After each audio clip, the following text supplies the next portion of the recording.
ಬೇಕಾ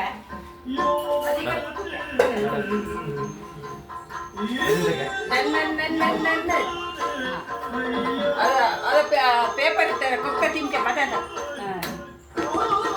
ಸಿಕ್ಕದಕ್ಕೆ ಬಾಯಕ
ಇದೇ ರೀತಿಯಲ್ಲಿ ನಮ್ಮ ಇದಕ್ಕೆ ಇತಿಹಾಸ ಅಂತೇಳಿ ನಾವು ಕರಿತೇವೆ.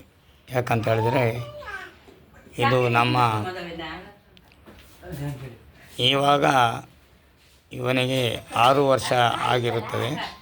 ಅದೇ ರೀತಿಯಲ್ಲಿ 2 ವರ್ಷದ ಮಗುವಿನಿಂದ ಸಾಧಾರಣ ಇವಾಗ ಯಕ್ಷಗಾನ ಹಾಗೂ ಈ ಕಲೆ ಅಂತ ಹೇಳ್ತೇವೆ ನಾವು, ಇದಕ್ಕೆಲ್ಲ ಕಲೆ ಅಂತ ಹೇಳುವಂಥದ್ದು. ಅವರಿಗೆಲ್ಲ ಅವರು ಮಾಡುವಂಥ ಕಾರ್ಯಕ್ರಮಕ್ಕೆ ನಾವು ಶುಭಾಶಯವನ್ನು ಕೋರಬೇಕು. ಯಾಕಂತ ಹೇಳಿದರೆ ತಂದೆ ತಾಯಿಯರ ಹಾಗೂ ಅವರ ಕುಟುಂಬಸ್ಥರನ್ನು ಹೆಸರು ಬರುವಂಥದ್ದು ಮಾಡುವಂಥದ್ದು ಇದೆಲ್ಲ ಒಳ್ಳೊಳ್ಳೆಯ ಕಾರ್ಯಕ್ರಮ. ಹಾಗೆಯೇ ನಮ್ಮ ದೇಶದ ಜನರು ನೋಡುವಂಥದ್ದು, ಹೆಮ್ಮೆ ಪಡುವಂಥದ್ದು ಇದು ಸಣ್ಣ ಮಕ್ಕಳು ಮಾಡುವಂಥದ್ದು ವಿಶೇಷವಾದಂಥ ವಿಷಯ. ಯಾಕಂತ ಹೇಳಿದ್ರೆ ಇದೇ ರೀತಿಯಲ್ಲಿ ಇಲ್ಲಿ ತುಂಬ ಜನ ಇದ್ದಾರೆ. ಆದರೆ ಇದೇ ರೀತಿಯಲ್ಲಿ ಅವರನ್ನು ಮುಂದೆ ತರಬೇಕಂತೇಳಿ ನಾನು ಹೇಳುವಂಥದ್ದು ಅದೇ. ಯಾಕಂತ ಹೇಳಿದ್ರೆ ಒಳಗೊಳಗೆ ಇರುವಂಥ ಸಮೀಕ್ಷೆಯನ್ನು ಮಾಡಿ ಯಾವ್ಯಾವ ವ್ಯಕ್ತಿಗಳು ಯಾವ್ಯಾವ ರೀತಿಯಲ್ಲಿ ಯಾವ್ಯಾವ ಕ್ರಮದಲ್ಲಿ ಮಕ್ಕಳು ಮಾಡುತ್ತಾರೆ ಎಂಬುದನ್ನು 4 ಜನರಿಗೆ ತೋರಿಸಬೇಕು. ಆವಾಗ ನಿಮ್ಮ ಹೆಮ್ಮೆ, ಅದು ನಮ್ಮ ಹೆಮ್ಮೆ ಅಂತ ಹೇಳುತ್ತಾ, ಇದೇ ರೀತಿಯಲ್ಲಿ ಸಾವಿರಾರು ಜನ ಮಕ್ಕಳು ಇವತ್ತು ಇತಿಹಾಸದಲ್ಲಿ ಇಲ್ಲದಿರುವಂಥಷ್ಟು ಜನ ಇದ್ದಾರೆ. ಆದರೆ ಅವರನ್ನು ಎದುರು ತರುವವರು ಯಾರೂ ಇಲ್ಲ. ಹಾಗಾಗಿ ಮುಂದೆ ಯಾರಾದರೂ ಒಳ್ಳೆಯದು ಮಾಡೋದಿದ್ದರೆ ಸಣ್ಣ ಸಣ್ಣ ಪ್ರಾಯದ ಮಕ್ಕಳು ವಿದ್ಯಾವಂತರು ಒಳ್ಳೊಳ್ಳೆ ಸ್ಪೋರ್ಟ್ಸ್ಮೆನ್ನ ಮಾಡಿಸ್ಬೇಕು. ಹಾಗೆ ಸ್ನೇಹಿತರ ಇದು ನಮ್ಮ ದೇಶ ಕಾಯುವಂಥ ಸೈನಿಕರನ್ನು ಮಾಡಬೇಕು. ಹಾಗೂ ಪೊಲೀಸ್ ಡಿಪಾರ್ಟ್ಮೆಂಟ್ ಕೆಲಸವನ್ನು ಮಾಡಬೇಕು. ಯಾಕಂತ ಹೇಳಿದ್ರೆ ಅದು ನಮ್ಮ ದೇಶವನ್ನು ಕಾಯುವಂಥದ್ದು ಹಾಗೂ ಮತ್ತು ಜನರ ರಕ್ಷಣೆಗಾಗಿರುವಂಥದ್ದು. ಇವರಿಗೆಲ್ಲನೂ ನಾನು ಶುಭಾಶಯವನ್ನು ಕೋರುತ್ತೇನೆ. ನಮ್ಮ ಅಂಬೇಡ್ಕರ್ ಪರವಾಗಿಯೂ ಹಾಗೂ ಸಂವಿಧಾನದ ಪರವಾಗಿಯೂ ಹಾಗೂ ಮಹಾತ್ಮ ಗಾಂಧಿಯ ಪರವಾಗಿಯೂ ಧನ್ಯವಾದವನ್ನು ಹೇಳ್ತೇನೆ. ಜೈ ಹಿಂದ್, ಜೈ ಕರ್ನಾಟಕ, ವಂದೇ ಮಾತರಂ.